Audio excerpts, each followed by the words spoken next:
Bapak, Ibu, saudara, anak-anak milik Tuhan, kebaktian kita kali ini adalah kebaktian persiapan yang kedua dalam rangka kita akan mengikuti perjamuan kudus Oikumene sedunia.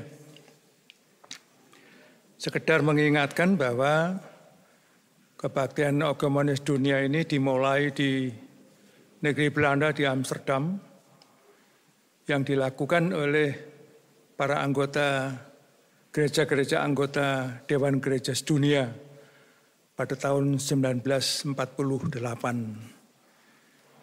Nah, mulai dari saat itulah maka gereja-gereja anggota Dewan Gereja Sedunia diminta untuk melakukannya di gereja masing-masing, dan GKJW pada saat itu juga mengutus utusannya dalam diri pendeta Marjosir 1948 di Amsterdam, Belanda. Dan karena itu, saudara, mari kita hidupkan kembali persekutuan sedunia ini di dalam kita nanti hadir dalam perjuangan kudus sedunia di GKJW Jemaat Malang ini. Mari kita siapkan hati kita untuk masuk dalam persiapan. Kebaktian kami kali ini kami lakukan hanya dalam nama Allah Bapa, Allah Putra, dan Allah Roh Kudus. Salam sejahtera yang datang daripada Allah Bapa dan Tuhan Yesus Kristus menyertai kami senantiasa. Amin. Mari kita memuji dari Kidung Pasamuan Jawi 352 bait 1 dan 3 santosaning tetunggalan.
Mari kita berdoa. Bapa yang di surga, perkenankan kami mengucap syukur karena segala kasih sayang-Mu, kemurahan-Mu, sehingga kami bisa sampai pada saat ini dengan penuh sukacita, karena tangan Tuhan selalu memelihara kami. Sehari penuh kami telah disibukkan dengan segala macam urusan, baik yang kami lakukan di rumah maupun di tempat kerja kami masing-masing. Dan saat ini Bapa, perkenankan kami menarik diri sejenak dari segala macam kerepotan. Kami ingin diam, kami ingin bersama-sama dengan keluarga kami masing-masing, juga dengan saudara-saudara kami sepelayanan, saudara-saudara kami seiman gereja Tuhan di tempat ini. Kami ingin Bapa berkenan mengisi hati dan pikiran kami dengan kehendak-Mu.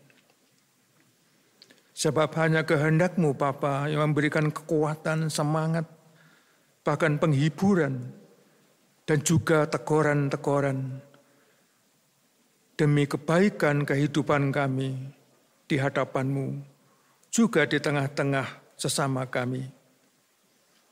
Kiranya kekuatan Roh Kudus sendiri yang memampukan kami untuk mampu mendengar dan memberlakukan kehendak-Mu. Kami juga berdoa Tuhan bagi saudara-saudara kami yang lain yang sampai saat ini belum dapat bersama-sama dengan kami di tempat ini. Kiranya Tuhan juga berkenan menyertai mereka sebagaimana Tuhan selalu menyertai kami. Di dalam nama Yesus Kristus kami memohon dan bersyukur. Amin. Bacaan kitab suci yang akan kita dengar bersama-sama Bapak Ibu dan anak-anak milik Tuhan dari Injil Markus pasal 9 ayat 38 sampai 41. Injil Markus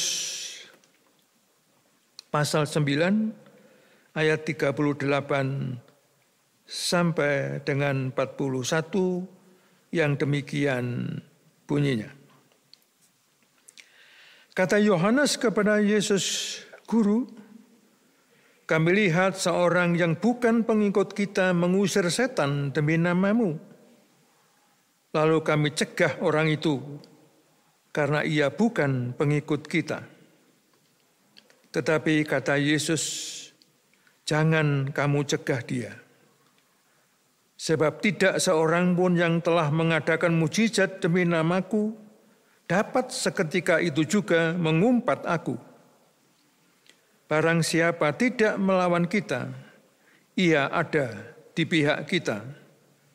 Aku berkata kepadamu, sesungguhnya barang siapa memberi kamu minum secangkir air oleh karena kamu adalah pengikut Kristus, ia tidak akan kehilangan upahnya."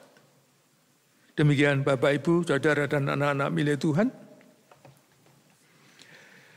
Berbahagia kita yang mendengar dan memberlakukan firman dalam kehidupan kita sehari-hari. Amin. Bapak, Ibu, Saudara, dan anak-anak milik Tuhan, menurut beberapa orang bijak, salah satu syarat untuk dapat hidup tenteram dan penuh sukacita adalah dengan senantiasa mengembangkan pikiran positif. Istilah kerennya positive thinking. Orang yang berpikiran positif akan cenderung memandang setiap orang lain sebagai orang baik. Dan karena itu tidak terlalu khawatir, apalagi takut dan curiga kepada mereka. Hidup akan terasa lebih indah dan ringan, sebab di mana-mana ada kawan dan sedikit lawan. Memang harus diakui bahwa selalu ada resiko bagi orang yang terlalu percaya bahwa semua orang itu baik. Misalnya gampang diabusi, gampang dipelokoto dan lain sebagainya. Tetapi hal ini kiranya akan jauh lebih baik daripada selalu menganggap bahwa kebanyakan orang itu jahat. Anggapan bahwa kebanyakan orang itu jahat inilah yang membuat orang-orang bisa membentuk kelompok-kelompok eksklusif sehingga harus hidup di perumahan yang dijaga ketat oleh satpam profesional. Rumahnya dikelilingi tembok tebal dan tinggi. Di halaman rumah ditempatkan berbagai anjing galak. Dan di pintu gerbang dipasang kamera pengintai guna menginceng siapa saja yang ingin masuk ke dalam rumah. Kebalikan, saudara, dari berpikir positif tentu saja negatif thinking, berpikir negatif. Dan hal ini terlihat dalam diri orang yang cenderung berpikiran miring terhadap orang lain. Selalu mengkritik, tidak pernah mau mengakui kelebihan dan keberhasilan sesamanya dan cenderung curiga. Sebenarnya, pikiran-pikiran negatif tumbuh dari dalam hati yang congkak. Tumbuh dari sikap memuji diri secara berlebihan. Walaupun tidak jarang, justru karena adanya rasa kurang percaya diri,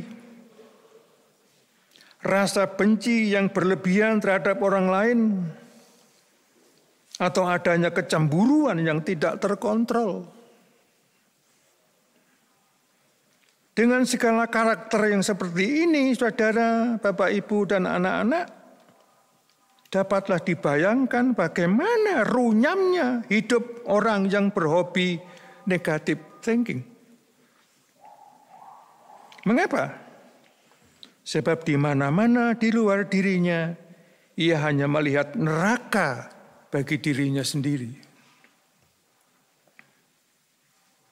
Jemaat milik Tuhan, cerita tentang kecemburuan yang berlebihan dan adanya perasaan lebih unggul dari orang lain juga terungkap di dalam sejarah hidup umat beriman. Ternyata tidak mudah hidup mursyid meskipun hidup bersama orang mursyid. Tidak mudah hidup mursyid sekalipun berada di lingkungan yang suci, bahkan berada sangat dekat dengan Allah. Dalam sebuah cerita yang disaksikan oleh Markus 9 ayat 38 sampai 41, Yohanes melapor kepada gurunya bahwa ada orang yang memanfaatkan nama Yesus melakukan kebaikan dengan mengusir setan. Akan tetapi murid-murid Yesus memarahi orang itu. Karena apa? Karena ia bukanlah pengikut Kristus. Namun Tuhan Yesus mengatakan kepada para muridnya bahwa mereka tidak boleh melarang orang lain berbuat baik, baik atas nama pengikutnya, baik atas nama Yesus sendiri, atau melakukan kebaikan itu untuk para pengikutnya. Dengan demikian Kristus mengajarkan untuk menghormati dan menerima serta mendukung siapa saja yang berkehendak baik, apalagi yang melakukan kebaikan, tidak peduli apakah itu atas nama Yesus atau sama sekali tidak ada hubungannya dengan Kristus. Peristiwa yang orang yang bukan pengikut Kristus mengusir setan mengungkapkan bahwa Tuhan juga bebas memanfaatkan setiap orang yang dikehendakinya guna melakukan kebaikan. Tindakan Tuhan ini adalah suatu kebijakan untuk mendobrak sikap eksklusivisme di mana orang menganggap bahwa berbuat kebaikan adalah merupakan kepiawaiannya atau merupakan haknya. Oleh karena itu, Kristus menegur para muridnya yang sempat berpendapat bahwa Yesus dan merekalah yang berhak melakukan mujizat dan kebaikan. Dengan tindakan ini, Kristus mengajarkan sesuatu yang baru. Bahwa siapa saja yang mau dan mampu melakukan sesuatu yang baik, perlu dan harus didukung. Agar orang atau pihak lain semakin dimampukan untuk berbuat kebaikan bagi orang lain atau sesamanya. Bapak, Ibu, saudara, dan anak-anak milik Tuhan, dalam sejarah perkembangan gereja, karakter Yohanes dan murid-murid Kristus yang lain sempat cukup lama menghiasi gereja yang pernah mengungkapkan prinsip extra ecclesiam nulla salus, yang artinya di luar gereja tidak ada keselamatan. Prinsip yang mula-mula dirumuskan pertama kali oleh Origenes ini kemudian disebarkan oleh Siprianus dari Kartago. Guna apa? Guna mencegah orang-orang yang mencoba keluar dari gereja. Prinsip ini kemudian menjadi posisi resmi gereja sejak Paus Clement ke-11 tahun 1713. Guna apa? Guna melawan aliran tertentu waktu itu. Jadi ada dua alasan untuk mencegah orang-orang keluar dari gereja dan kemudian untuk melawan aliran tertentu waktu itu, gereja mengeluarkan prinsip extra ecclesiam nulla salus. Di luar gereja tidak ada keselamatan. Namun setelah zaman itu sampai sekarang, gereja sudah bersikap jauh lebih manis terhadap mereka yang di luar gereja sebagaimana yang dilakukan oleh Yesus Kristus. Jemaat milik Tuhan, apa benar bahwa gereja-gereja dengan semua alirannya sudah bersikap dan bertindak seperti yang diharapkan oleh sang kepala gereja itu sendiri? Apa benar bahwa gereja-gereja di dunia, khususnya di Indonesia ini, sudah bebas dari perasaan dan klaim paling hebat, paling ngetren, paling laris, dan paling disukai oleh Yesus Kristus? Demikian pula di kalangan umat Kristiani, bukannya tidak mungkin terjadi juga kebanggaan rohani yang berlebihan atas kelompoknya. Persekutuan A, persekutuan B, persekutuan C misalnya, mengklaim diri paling benar, paling alkitabiah, sambil memandang yang lain dengan nada merendahkan. Demikian pula dalam kehidupan antaragama di negara kita ini. Apakah sudah benar-benar bebas dari tindakan kafir mengkafirkan? Bapak, Ibu, saudara, dan anak milik Tuhan, keangkuhan seseorang tentu dapat merugikan orang lain, membuat orang lain sulit berkembang, bahkan menderita. Orang yang berpandangan sempit dan negatif akan menjadi sumber kesulitan bagi banyak orang. Sedangkan dengan pandangan yang positif, kita dapat membangun suasana yang positif, hangat, bersaudara, dan kreatif. Tuhan Yesus tidak menghendaki orang-orang sirik. Orang iri hati yang merasa diri sebagai yang terbaik, apalagi merasa diri mursyid sehingga merasa berhak memaksa orang lain menjadi seperti dirinya. Tuhan Yesus menghendaki orang yang berpikir positif, yang melihat bahwa di rumah tetangga ada juga orang baik. Di seberang ladangnya ada juga rumput yang segar. Di sumur orang lain ada juga air yang jernih. Di pikiran orang lain ada juga ide yang cemerlang dan sehat. Serta di hati orang lain ada niat yang indah dan berguna. Marilah berpikir positif, dan kita rasakan betapa indahnya hidup damai tanpa rasa curiga. Amin.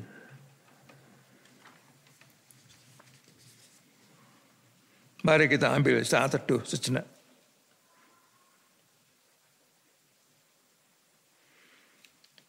Bapak, Ibu, saudara, dan anak-anak milik Tuhan, mari kita kumpulkan persembahan kita dan kita iringi dengan pujian Kidung Pasamuan Jawi 357, bait 1 dan 3, Endaing Saduluran.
Mari kita berdoa.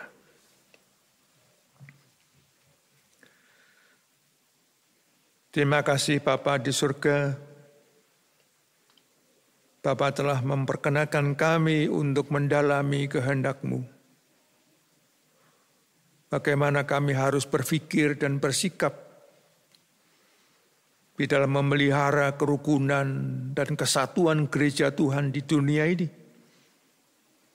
Di tengah-tengah berbagai macam denominasi, yang tersebar di dunia ini, khususnya di negara kami ini. Biarlah melalui pendalaman kitab suci kali ini, kami setiap warga jemaat diingatkan bahwa kami semua adalah saudara bersaudara di dalam Yesus Kristus, Juru Selamat kami. Sekalipun kami berbeda di dalam denominasi, tetapi kami satu di dalam Tuhan. Sebagaimana Kristus satu dengan Bapa. Seberapa jauh keterbatasan kami di dalam memberlakukan firman-Mu ya Bapa. Kiranya Bapa tidak bosan-bosan untuk selalu menegur dan mengingatkan kami. Agar kehadiran kami benar-benar bermanfaat bagi semuanya, bagi lingkungan, bahkan bagi kemuliaan nama Tuhan. Dan kali ini Bapa, perkenankan kami juga ingin berdoa untuk saudara-saudara kami semua yang saat ini sedang lemah fisik karena sakit maupun karena usia lanjut. Kiranya Bapa berkenan hadir di tengah-tengah kelemahan mereka.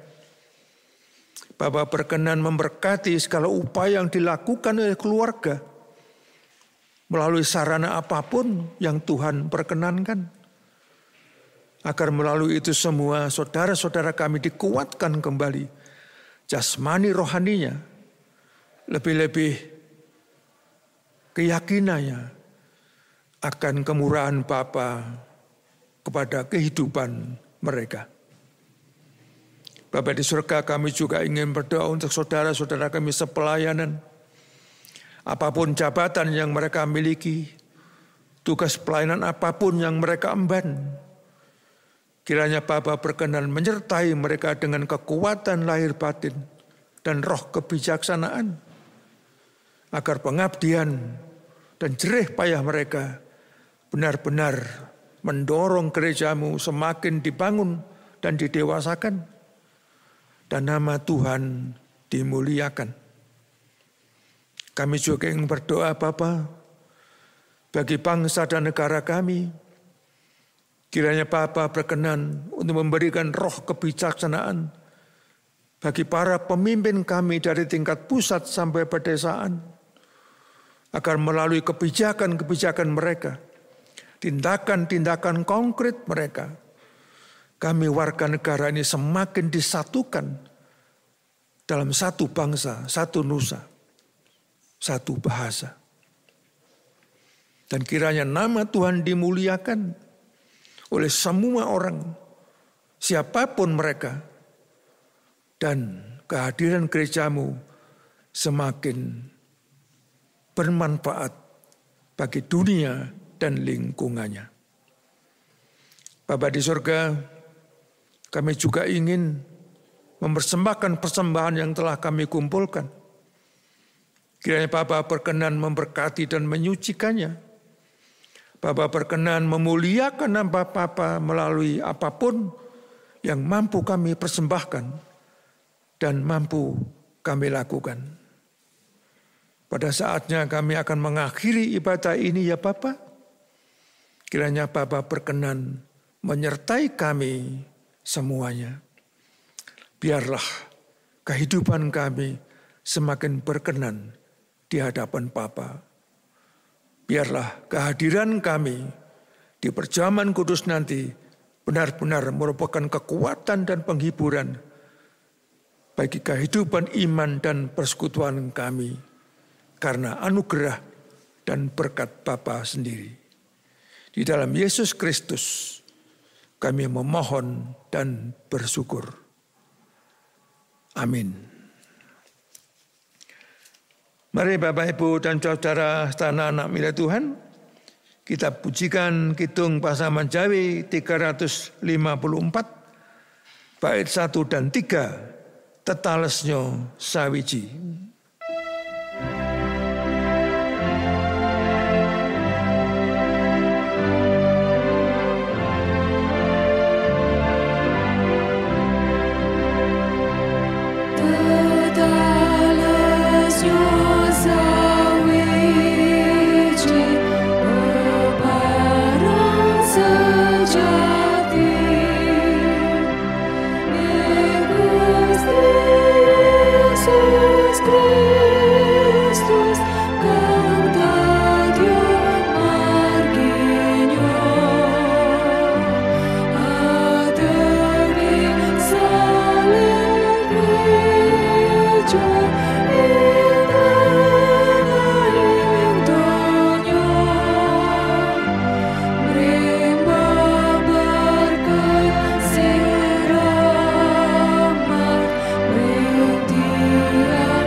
Mari kita mohon berkat-Nya.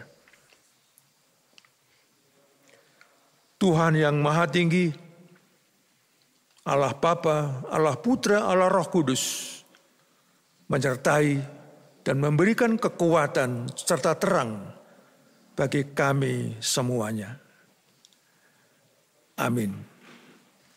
Demikian Bapak, Ibu, dan saudara sekalian, ibadah persiapan kita yang kedua, kiranya semuanya bermanfaat bagi kita semua. Amin.